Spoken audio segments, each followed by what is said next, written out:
जय श्री कृष्ण। श्रीमद् भागवत गीता के अनुसार कैसे व्यक्तियों का मुख देखना भी पाप है, कैसे व्यक्तियों से संग नहीं करना चाहिए तथा ऐसे मित्रों की संगत नहीं करना चाहिए जिससे हमको नरक की प्राप्ति होती है। ऐसे कौन से व्यक्ति हैं जिनका मुख देखने से भी हमारे पुण्य नष्ट हो जाते हैं? ऐसे कौन से मित्र हैं जिनके संगत से हमको नरक की प्राप्ति होती है? सबसे पहला व्यक्ति का मुख नहीं देखना चाहिए जिसने अपना गुरु बदल लिया हो। जिस व्यक्ति ने अपना गुरु बदल लिया हो ऐसे व्यक्ति का मुख देखने से भी पाप लगता है तथा नरक की प्राप्ति होती है। तथा ऐसे मित्रों की संगत हमें नहीं करना चाहिए जो नास्तिक हो। नास्तिक मतलब जो व्यक्ति धर्म को ना मानता हो, धर्म विरोधी हो तथा पूजा पाठ ना करता हो, भगवान को ना मानता हो, ऐसे व्यक्ति की संगत नहीं करना चाहिए। ऐसे व्यक्तियों से यदि आप बात भी करते हैं तो आपके पुण्य नष्ट हो जाते हैं। यदि आपने एकादशी का व्रत किया है और नास्तिक व्यक्ति से आपने बात कर लिया तो आपका व्रत खंडित हो जाता है। इसीलिए कहा जाता है कि नास्तिक व्यक्तियों की संगत नहीं करना चाहिए। जो व्यक्ति अपनी पत्नी का सम्मान ना करता हो ऐसे व्यक्ति से दूर रहना चाहिए। जो व्यक्ति अपनी माता पिता का सम्मान नहीं करता हो ऐसे व्यक्ति से दूर रहना चाहिए। कोई आवश्यकता नहीं है ऐसे मित्रों को संगत में लाने। जो व्यक्ति अपने गुरु का सम्मान न करता हो ऐसे व्यक्तियों से 100 कोस की दूरी बनाकर रहना चाहिए।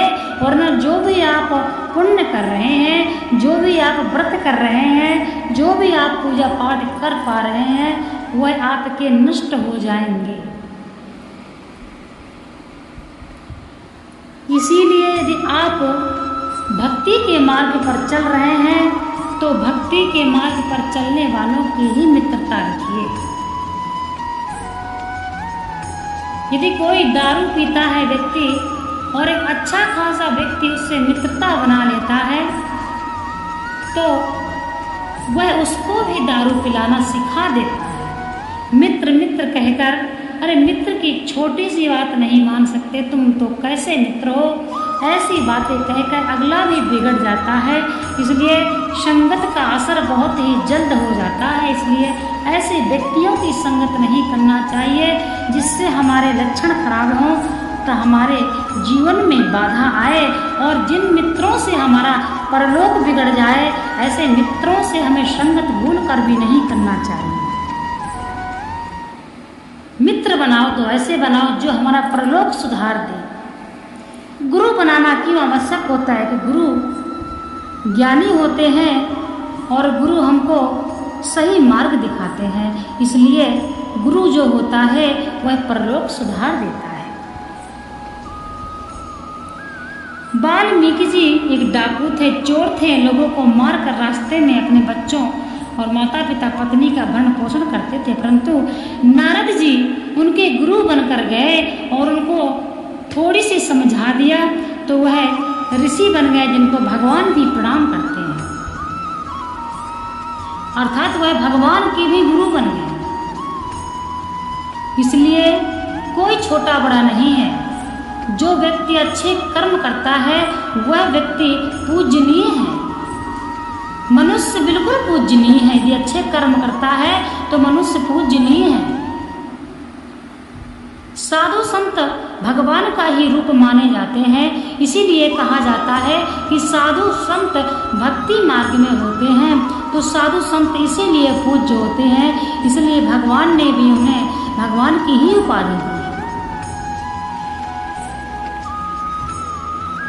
साधु संतों के दर्शन बड़े दुर्लभ होते हैं। बड़े भाग्य से साधु संतों के दर्शन प्राप्त होते हैं। यदि आपको बड़े भाग्य से कभी साधु संतों के दर्शन प्राप्त हुआ करें तो आप जरूर उनको प्रणाम किया करो, उनका आशीर्वाद लिया करो।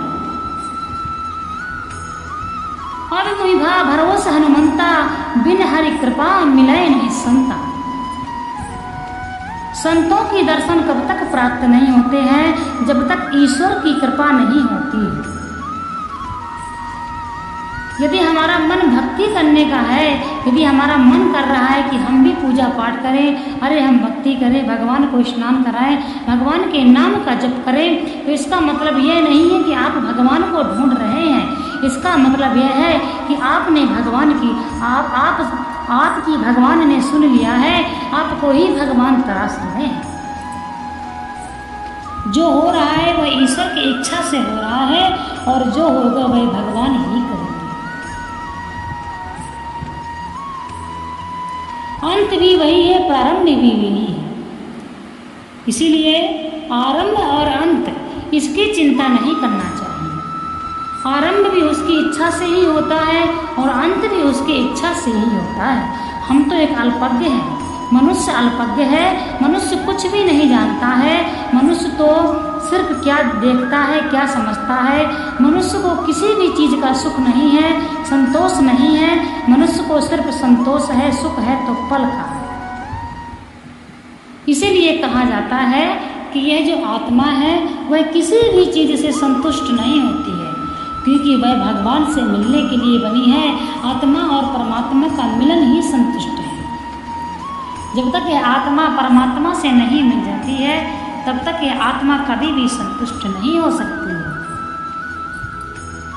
आप स्वयं से देख लीजिए, चाहे आप जितना अच्छा भोजन करें, जितना स्वादिष्ट भोजन कर लीजिए, जब तक आप भोजन करेंगे तभी तक आपको स्वाद मिलेगा। चाहे आप कितनों भी नए और सुंदर वस्त्र धारण कर लीजिए, जब तक आप सुंदर वस्त्र पहन कर रखेंगे तभी तक आप सुंदर लगेंगे।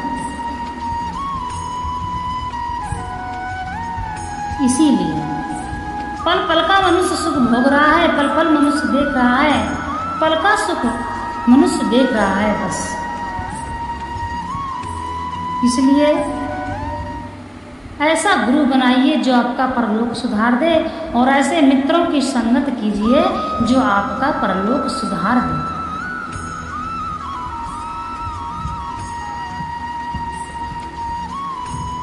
भगवान कहते हैं मनुष्य में वह क्षमता है जो परलोक अपना सुधार सकता है, स्वयं सुधार सकता है।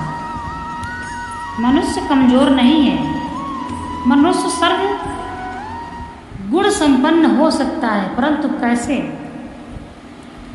कर्म अच्छे होना चाहिए। यदि मनुष्य के कर्म अच्छे हैं तभी वह भक्ति को भी प्राप्त कर सकता है, तभी वह भक्ति कर सकता है। यदि मनुष्य के कर्म अच्छे नहीं हैं तो वह भक्ति मार्ग में भी सफल नहीं हो सकता है। अच्छे कर्म करिए, अपने धर्म को मानिए, भगवान को मानिए, ईश्वर का चिंतन कीजिए, भगवान के नाम का जप कीजिए, जीवों पर दया कीजिए, अपने धर्म का सम्मान कीजिए, अपने गुरु का सम्मान कीजिए। यही आपका परम कर्तव्य है और यही आपके कर्म है। आपको ऐसे ही कर्म करने चाहिए।